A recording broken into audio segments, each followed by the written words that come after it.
ഈ SIR-മായി ബന്ധപ്പെട്ടുകൊണ്ടുള്ള വിശദീകരണങ്ങൾ കേൾക്കുവാൻ എത്തിച്ചേർന്നിട്ടുള്ള ഇന്നാട്ടിലെ ഗ്രാമവാസികളെ, നമ്മളിവിടെ ഇന്നിപ്പോൾ ഒരു വിശദീകരണം നടത്തുവാൻ പോകുന്നത് നമ്മുടെ രാജ്യത്ത് SIR 2026 special intensive revision voter പട്ടികയുടെ റിവിഷൻ അല്ലെങ്കിൽ പരിഷ്കരണം, ശുദ്ധീകരണം പ്രഖ്യാപിച്ചിരിക്കുകയാണ്. ആ പ്രഖ്യാപനത്തിന്റെ പിന്നാലെ നമ്മുടെ ഏവരുടെയും വീടുകളിലേക്ക് ബൂത്ത് ലെവൽ ഓഫീസർമാർ കടന്നു വരുമെന്നും അവരുടെ കയ്യിലൊരു ഫോം ഉണ്ടായിരിക്കുമെന്നും ആ ഫോം നമുക്ക് നൽകുമെന്നും അതിൽ വേണ്ട രേഖപ്പെടുത്തലുകൾ വരുത്തി അത് തിരികെ നൽകണമെന്നും ഇലക്ഷൻ കമ്മീഷൻ പ്രഖ്യാപിച്ചിരിക്കുന്ന വിവരങ്ങൾ നമ്മളെല്ലാവരും തന്നെ പത്രമാധ്യമങ്ങളിലൂടെ അറിഞ്ഞതാണ്. ശരിയല്ലേ? SIR നമ്മുടെ രാജ്യത്ത് തെരഞ്ഞെടുപ്പ് കമ്മീഷൻ പ്രഖ്യാപിച്ചിരിക്കുന്നു. അത് 12 സംസ്ഥാനങ്ങളിലും കേന്ദ്രഭരണ പ്രദേശങ്ങളിലുമൊക്കെ ഇത് നടക്കാൻ പോവുകയാണ്. സ്വാഭാവികമായും നമ്മുടെ സംസ്ഥാനത്തും അത്തരത്തിലുള്ള ഒരു SIR പ്രഖ്യാപിക്കുമ്പോൾ നമ്മളൊക്കെ അതിൽ നിന്നും, ഈ വോട്ടർ പട്ടികയിൽ നിന്നും പുറത്താകുമോ എന്നുള്ളൊരു ഭയം അല്ലെങ്കിൽ ആശങ്ക സ്വാഭാവികമായി നമ്മുടെ മനസ്സിലുണ്ടാകും. ഈ SIR എന്ന് കേട്ടുകഴിഞ്ഞാൽ എന്തോ ഒരു വലിയ ഈ പ്രകൃതി ദുരന്തം പോലെയുള്ള ഒരു ദുരന്തം വരുന്നോ എന്ന് പോലെയുള്ള ഒരു ഭയപ്പാടും ആശങ്കയും ഒക്കെ നമ്മുടെ സംസ്ഥാനത്തിലെ ജനങ്ങൾക്കും ഉണ്ടായി എന്നുള്ളതാണ്. എന്നാൽ ഇപ്പോൾ ഇലക്ഷൻ കമ്മീഷൻ പ്രഖ്യാപിച്ചിട്ടുള്ള ഈ ഒരു വോട്ടർ പട്ടികയുടെ ശുദ്ധീകരണം SIR, അത് ഈ രണ്ടാമത് ഇങ്ങോട്ടൊരു പ്രഖ്യാപനം ഉണ്ടായിക്കഴിഞ്ഞപ്പോൾ അതിലൊരുപാട് ഇളവുകളും വളരെ എളുപ്പത്തിൽ എല്ലാവർക്കും തന്നെ വോട്ടർ പട്ടിക പുതുക്കുമ്പോൾ പുതുതായി വരുന്ന വോട്ടർ പട്ടികയിൽ ഉൾപ്പെടാൻ കഴിയുന്ന തരത്തിലാണ് അതിന്റെ മാർഗനിർദ്ദേശങ്ങൾ നമുക്ക് നൽകിയിട്ടുള്ളത് എന്ന് കാണാൻ കഴിയും. അപ്പൊ നേരത്തെ നമ്മൾ കേട്ടതുപോലെയോ ഈ സോഷ്യൽ മാധ്യമങ്ങളിലൊക്കെ ഭയങ്കര ഭയപ്പെടുത്തുന്ന രീതിയിലാണ് പലപ്പോഴും പല വീഡിയോകളും വന്നത്. അതായത് നിങ്ങളുടെ വീടുകളിലേക്ക് BLOമാർ വരുമ്പോൾ നിങ്ങൾ ഇന്ന രേഖകളൊക്കെ എടുത്തു വെച്ചിരിക്കണം, നിങ്ങൾ വീട്ടിൽ തന്നെ ഉണ്ടാകണം, ഒരു സ്ഥലത്തും പോകരുത്, അങ്ങനെ ഇങ്ങനെ എന്നൊക്കെ പറഞ്ഞ് ഭയപ്പെടുത്തുന്ന രീതിയിലാണ് പലപ്പോഴും നമ്മുടെയൊക്കെ മൊബൈൽ ഫോണുകളിൽ ഈ വിവരങ്ങൾ വന്നത്. അപ്പൊ ഇലക്ഷൻ കമ്മീഷൻ പ്രഖ്യാപിച്ചു, ഈ 27-ാം തീയതി വരെയുള്ള ഇന്ത്യയിലെ മുഴുവൻ വോട്ടർ പട്ടികയും റദ്ദ് ചെയ്യുകയാണ്. റദ്ദ് ചെയ്ത് കഴിഞ്ഞാൽ ഇനി ഒരു പുതിയ പട്ടിക ഉണ്ടാകണം. അത് എന്നുള്ളത് SIR പ്രക്രിയയുടെ അടിസ്ഥാനത്തിലുള്ള വോട്ടർ പട്ടിക ശുദ്ധീകരിച്ചുകൊണ്ടുള്ള ഒരു പട്ടികയായിരിക്കും. അപ്പൊ അങ്ങനെ 2025 നിലവിലുള്ള പട്ടിക എന്ന് പറഞ്ഞ പട്ടികയിൽ ഉൾപ്പെട്ടിട്ടുള്ള എല്ലാവരുടെയും പേരുകൾ പ്രിന്റ് ചെയ്യുന്ന, അവരുടെ അഡ്രസ് പ്രിന്റ് ചെയ്യുന്ന, അവരുടെ വോട്ടർ പട്ടികയിലെ ക്രമനമ്പരും ഇലക്ട്രൽ കാർഡിന്റെ നമ്പരും ഒക്കെ രേഖപ്പെടുത്തി തൊട്ടിപ്പുറത്ത് ഫോട്ടോ പ്രിന്റ് ചെയ്ത് തൊട്ടിപ്പുറത്ത് QR കോഡ് വെച്ച് തൊട്ടടുത്ത് ഫോട്ടോ ഒട്ടിക്കാൻ പറ്റിയ പാകത്തിൽ ഒരു എന്യൂമറേഷൻ ഫോം പ്രിന്റ് ചെയ്യുകയും ചെയ്തു.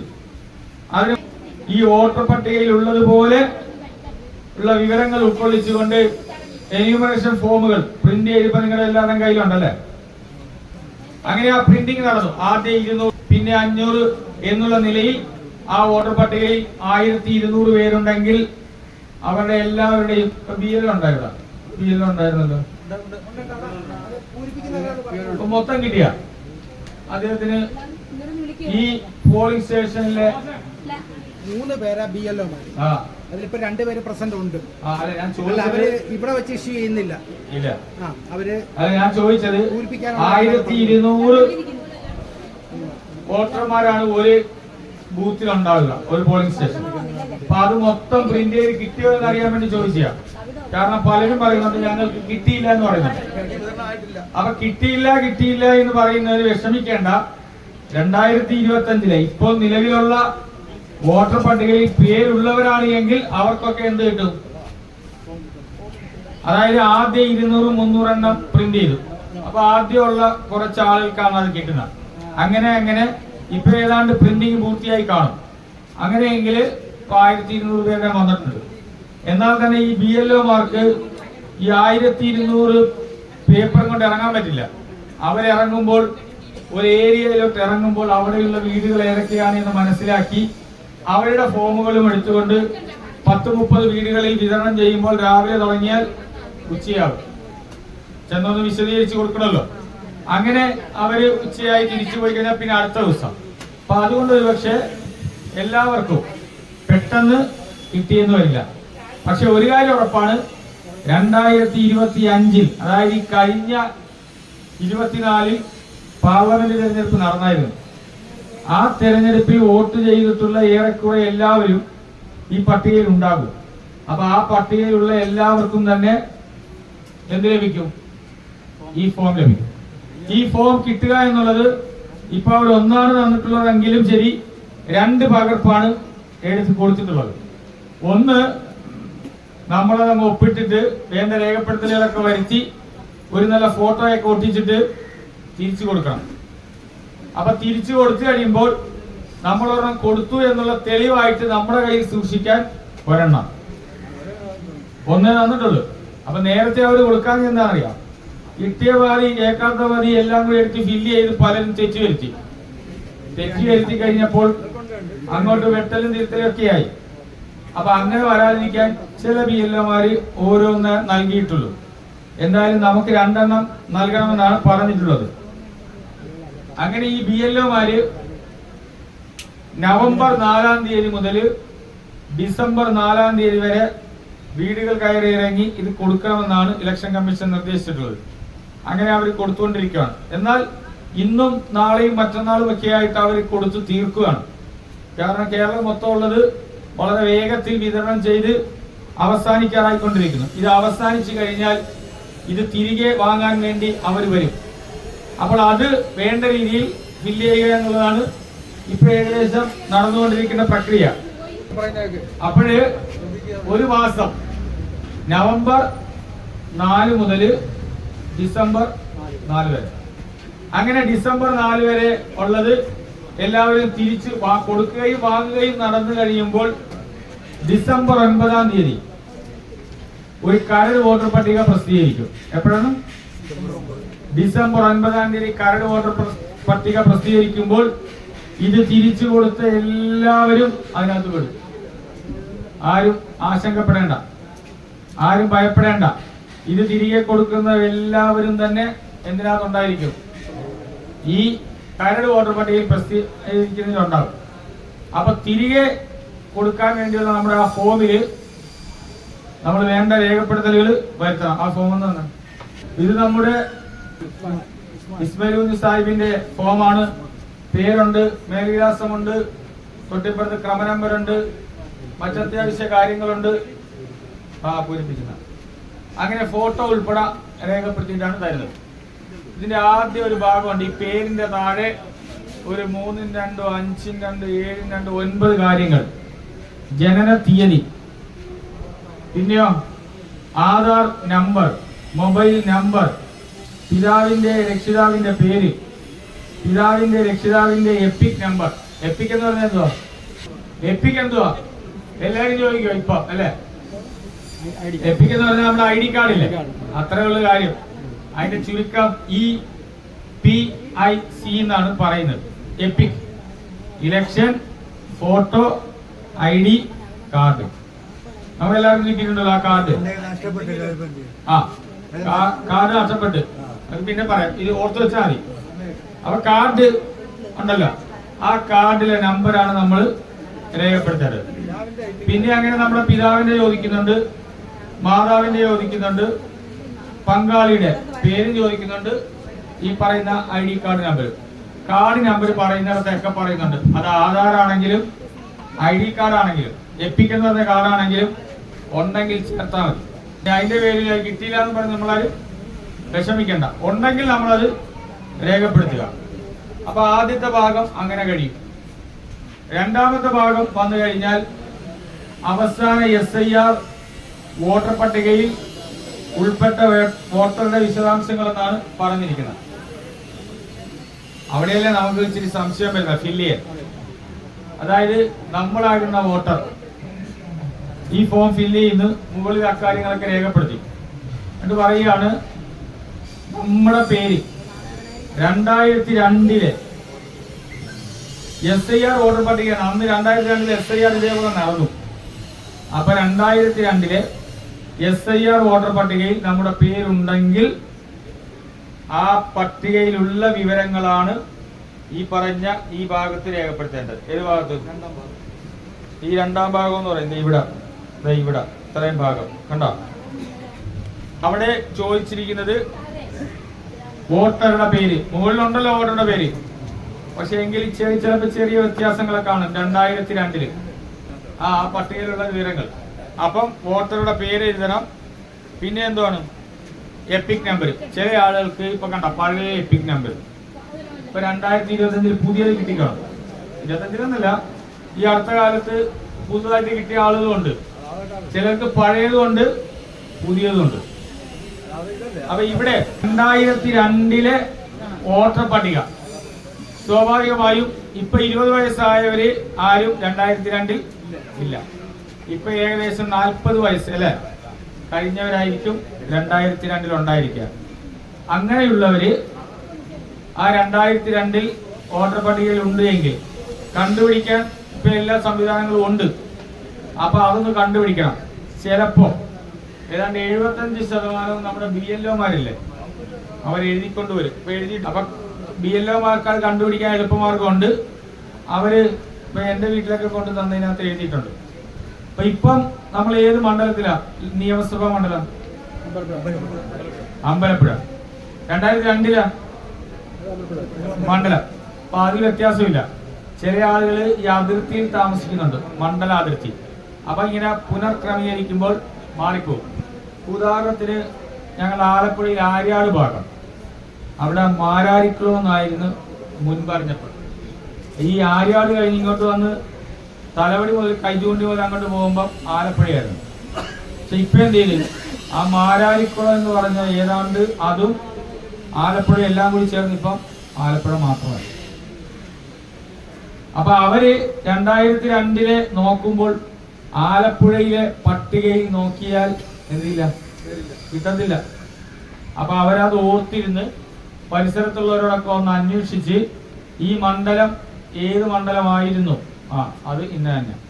മാറ്റമില്ലെങ്കിൽ ഇപ്പൊ അമ്പലപ്പുഴയുള്ള മാറ്റമില്ല. മാരാരിക്കുളം പോലെ മാറ്റമുണ്ട് എങ്കിൽ അവര് തിരയേണ്ടത് മാരാരിക്കുളം മണ്ഡലത്തിലെ ഏത് പോളിംഗ് സ്റ്റേഷൻ പരിധി എന്നുള്ളതാണ്. പോളിംഗ് സ്റ്റേഷനും 2000 വോട്ട് ചെയ്ത സ്ഥലമല്ലേ നമ്മളിപ്പോ വോട്ട് ചെയ്യുന്നത്. നമ്മുടെ അവിടെ നോക്കിയാൽ നമ്മുടെ വീടിന്റെ അടുത്ത് ടൈനി ടോട്ട് സ്കൂളിലായിരുന്നു ഇപ്പോഴത്തെ വോട്ടൊക്കെ. പക്ഷെ 2002 അന്വേഷിച്ചു വന്നപ്പോൾ അത് കോടതിയിൽ അവിടെ കിടക്കുന്ന SGE സ്കൂളിലാണ്. 2 കിലോമീറ്റർ അപ്പുറമുള്ള കോടതിയിൽ അവിടെ ഉള്ള. അപ്പൊ അതാരെയും മനസ്സിലുണ്ടാകണമെന്നില്ല. പക്ഷേ ഇങ്ങനെയുള്ള കുറെ കാര്യങ്ങളൊക്കെ ഒരു 2-3 മാസങ്ങൾക്ക് മുൻപ് നമ്മുടെ BLOമാര് മാപ്പ് ചെയ്യുക എന്ന് പറഞ്ഞൊരു പ്രക്രിയയുണ്ട്. അതായത് 2025 വോട്ടർ പട്ടികയിലുള്ള ആളുകള് ആരൊക്കെയാണ് 2002 എന്നത് ഇങ്ങനെ മാപ്പ് ചെയ്ത് വെച്ചിട്ടുണ്ട്. അതിന്റെ അടിസ്ഥാനത്തിൽ 58% ആളുകളുടെ കാര്യം എന്താണ് 2002 ഉണ്ട്, 2025 ഉള്ളത് മാപ്പ് ചെയ്ത് വെച്ചിരിക്കുക. അപ്പം നമ്മുടെയൊക്കെ വിവരങ്ങൾ 2002 BLOമാരോട് അന്വേഷിച്ചു കഴിഞ്ഞാൽ അവർ നമുക്ക് പറഞ്ഞു തരും. ഇല്ലെങ്കിൽ നമുക്ക് കണ്ടുപിടിക്കാനുള്ള മാർഗങ്ങളുണ്ട്. ആ കണ്ടുപിടിക്കാനുള്ള മാർഗങ്ങളിൽ ഒന്ന് 2002 പഴയ വോട്ട് എവിടെയാണ് എന്ന് നമുക്ക് കണ്ടെത്താൻ ഇവിടെയുള്ള പ്രായം ചെന്നവർക്ക് ഒരു പക്ഷേ പ്രയാസമായിരിക്കും. നമ്മുടെ മൊബൈൽ ഫോണിലോ നമ്മുടെ കമ്പ്യൂട്ടർ ലാപ്ടോപ്പിലോ നമ്മൾ ഇലക്ഷൻ കമ്മീഷന്റെ പല സൈറ്റുകളുണ്ട്. അതിലൊരെണ്ണം www.ceo.kerala.gov.in/voter search എന്ന് പറഞ്ഞ് ടൈപ്പ് ചെയ്ത് കഴിഞ്ഞാൽ നമ്മൾ അവിടെ എത്തും. പിന്നെ അവിടെ ചെന്ന് കഴിഞ്ഞാൽ ജില്ല ടൈപ്പ് ചെയ്യണം. നമ്മുടെ ജില്ല അറിയാലോ, നമ്മുടെ നിയമസഭാ മണ്ഡലം LAC എന്നാണ് അതിന് പറയുന്നത്. LAC എന്ന് പറഞ്ഞാൽ നിയമസഭാ മണ്ഡലം ഇവിടെ അമ്പലപ്പുഴ. പിന്നെ നമ്മുടെ പേര് മലയാളത്തിൽ നമ്മൾ ടൈപ്പ് ചെയ്യണം. പേര് ടൈപ്പ് ചെയ്യുമ്പോൾ മൊത്തം പേരടിക്കണ്ട, ഒരു 3/4 വരെ എത്താം. മൊത്തം പേരടിച്ചു കഴിഞ്ഞാൽ ആ പേരുള്ള എല്ലാവരും തെളിഞ്ഞു വരും. എന്നിട്ട് നമ്മുടെ ഒരു 90% പേരിന്റെ അക്ഷരങ്ങളും അടിച്ചിട്ട് തൊട്ട് താഴെ വീട്ടുപേരടിക്കണം. അങ്ങനെ വീട്ടുപേരും കൂടി അടിച്ച് നമ്മൾ സെർച്ച് കൊടുത്തു കഴിഞ്ഞാൽ ആ പേരിലുള്ളവര് എല്ലാവരും വരും അല്ലെ. ഇതെന്തുവാ? ഇത് നമ്മൾ ഓരോ പട്ടിക എടുത്തല്ലേ, പട്ടിക ലിസ്റ്റ് എടുത്തിയ നമ്മുടെ പേര് അടിച്ചുകൊണ്ട് നമുക്ക് സെർച്ച് ചെയ്യാം. അതല്ലാതെ തന്നെ നമുക്ക് ഈ പട്ടിക മൊത്തത്തിൽ ഇങ്ങോട്ട് നമ്മുടെ മുന്നിലോട്ട് വരും. അതിനും അവസരമുണ്ട്. വോട്ടർ പട്ടിക. പക്ഷെ പട്ടിക വന്നു കഴിയുമ്പോൾ എന്താ പ്രശ്നം എന്നറിയാം, 1000 പേരുടെ പേര് കാണും. നമ്മൾ വായിച്ച് കണ്ടുപിടിക്കണം. അപ്പൊ 2002 വോട്ടർ പട്ടിക നമ്മുടെ മുന്നിൽ ഡൗൺലോഡ് ചെയ്യാൻ വേണ്ടി നമ്മൾ ഇലക്ഷൻ കമ്മീഷന്റെ നേരത്തെ പറഞ്ഞ ആ സൈറ്റിൽ കയറി കഴിഞ്ഞാൽ ജില്ല കൊടുക്കണം, നിയമസഭാ മണ്ഡലം, പോളിംഗ് സ്റ്റേഷൻ അറിയാമെങ്കിൽ, നമ്മൾ അന്ന് പോയി വോട്ട് ചെയ്ത പോളിംഗ് സ്റ്റേഷന്റെ പേരും നമ്പരും അറിയാമെങ്കിൽ അതിങ്ങനെ നമ്മുടെ മുന്നിൽ വരും. നമ്മൾ അങ്ങ് ക്ലിക്ക് ചെയ്ത് കൊടുത്താൽ മതി. സെലക്ട് ചെയ്ത് കൊടുത്താൽ നമ്മുടെ മുന്നിലേക്ക് ആ പോളിംഗ് സ്റ്റേഷന്റെ താഴെ ഒരു അടയാളം ഉണ്ട്. അവിടെ ക്ലിക്ക് ചെയ്താൽ ആ പട്ടിക മൊത്തത്തിൽ ഇങ്ങനെ വരും. നമ്മുടെ മുന്നിൽ വരുമ്പോൾ നമുക്ക് ഇതിപ്പോ ഇത് കണ്ടില്ലേ, എടുത്താൽ നമുക്ക് വായിച്ച് നോക്കാം. അപ്പൊ അതിൽ കാണുന്ന വിവരങ്ങളാണ് 2002 വിവരങ്ങളാണ് ഈ പറഞ്ഞ ഈ ഭാഗത്ത് നമ്മൾ വെക്കേണ്ടത്. അതിന്റെ ഏറ്റവും താഴെയായിട്ട് നമ്മളോട് ചോദിക്കുന്നുണ്ട് നിയമസഭാ മണ്ഡലം അമ്പലപ്പുഴ അല്ലേ. പിന്നെയോ നിയമസഭാ മണ്ഡലത്തിന്റെ നമ്പർ, ഒരു നമ്പർ ഉണ്ട്. ആലപ്പുഴയ്ക്ക് പറയുന്നത് 100 ആലപ്പുഴ എന്നാ പറയുന്നത്. അമ്പലപ്പുഴ 104, 101 അമ്പലപ്പുഴ.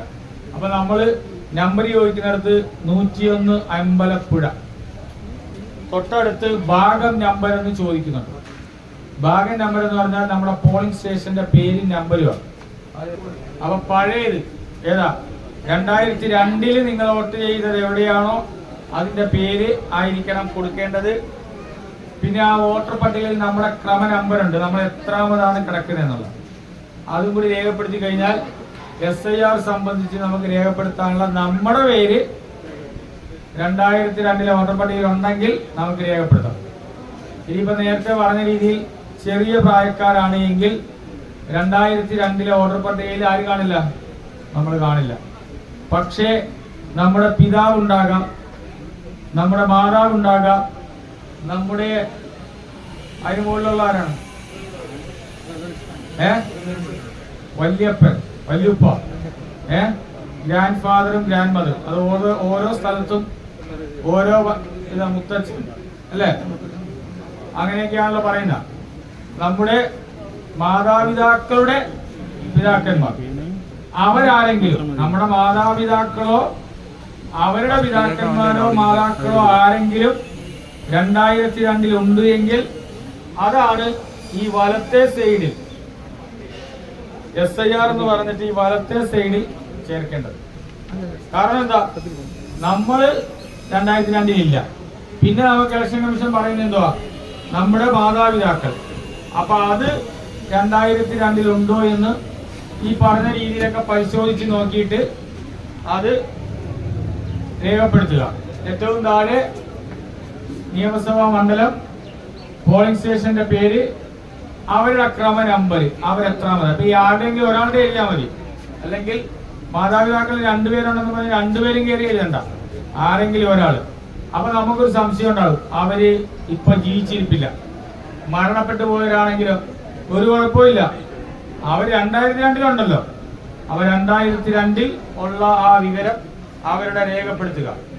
പിന്നെ ഏറ്റവും മുകളിൽ ഒരു നല്ല ഫോട്ടോ ഒട്ടിക്കണം. ഒരു നല്ല ചുരുക്കുള്ളൊരു ഫോട്ടോ ഒട്ടിച്ചു കഴിഞ്ഞാൽ ഇനി വരാൻ പോകുന്ന പട്ടികയിൽ നമ്മുടെ പഴയ ആ കരുവാളിച്ച് കണ്ണ് ആ കണ്ണിന്റെ അവിടെയൊക്കെ ഒന്നും കാണാൻ പറ്റാത്ത രീതിയിൽ ഇരിക്കുമായിരുന്നു. അപ്പൊ നല്ല ഫോട്ടോ ഒട്ടിച്ചു കഴിഞ്ഞാൽ ഓക്കെ. അതിനിടയിൽ ഇപ്പൊ കഴിഞ്ഞ ദിവസമൊക്കെ ഒരു ഓഡിയോ പ്രചരിക്കുന്നുണ്ട്. അതായത് പിന്നെ വനിതകൾ സ്ത്രീകളായിട്ടുള്ളവര് അവര് ചെവിയൊക്കെ കാണിച്ചുകൊണ്ടായിരിക്കണം, ഇല്ല എങ്കിൽ ഇപ്പൊ തള്ളിക്കളയും മറ്റാന്ന് പറഞ്ഞു. അങ്ങനെ പറയുന്നതിനൊന്നും ഒരു അടിസ്ഥാനമില്ല. ഇപ്പൊ ഇലക്ഷൻ കമ്മീഷൻ പറഞ്ഞിരിക്കുന്ന ഫോട്ടോ ഒട്ടിക്കാൻ പറഞ്ഞതിനകത്ത് ഒരു പ്രത്യേക നിർദ്ദേശവും ഇല്ല എന്നുള്ളതാണ്. എന്നാൽ നമ്മൾ സാധാരണ നിലയിൽ ഇലക്ഷൻ കമ്മീഷനിലേക്ക് പുതുതായി പേര് ചേർക്കുന്നതിന് വേണ്ടി ഒരു അപേക്ഷ കൊടുത്താൽ